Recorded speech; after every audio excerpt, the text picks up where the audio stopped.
खबर दें आपको, नेवल हेडक्वार्टर्स में पाक बहरिया की कमांड एंड स्टाफ कॉन्फ्रेंस। तर्जुमान पाक बहरिया कॉन्फ्रेंस की सदारत पाक बहरिया के सरबरा एडमिरल जफर महमूद अब्बासी ने की है। तर्जुमान पाक बहरिया खत्ते की सिक्योरिटी, पाक बहरिया की ऑपरेशनल तैयारियों और तरबियती उमूर का जायजा भी लिया गया। तर्जुमान पाक बहरिया नेवल चीफ का पाक बहरिया की ऑपरेशनल तैयारियों पर मुकम्मल इत्मीनान का इजहार किया गया है।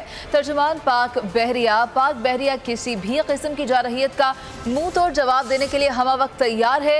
नेवल चीफ कॉन्फ्रेंस में कश्मीरियों की जद्दोजहद आज़ादी की हिमायत का अयादा भी किया गया, ऐसा कहा गया है तर्जुमान पाक बहरिया की जानिब से। खबर दें आपको, नेवल हेडक्वार्टर्स में पाक बहरिया की कमांड एंड स्टाफ कॉन्फ्रेंस। तर्जुमान पाक बहरिया कॉन्फ्रेंस की सदारत पाक बहरिया के सरबरा एडमिरल जफर महमूद अब्बासी ने की है। तर्जुमान पाक बहरिया खत्ते की सिक्योरिटी, पाक बहरिया की ऑपरेशनल तैयारियों और तरबियती उमूर का जायजा भी लिया गया। तर्जुमान पाक बहरिया नेवल चीफ का पाक बहरिया की ऑपरेशनल तैयारियों पर मुकम्मल इत्मीनान का इजहार किया गया है।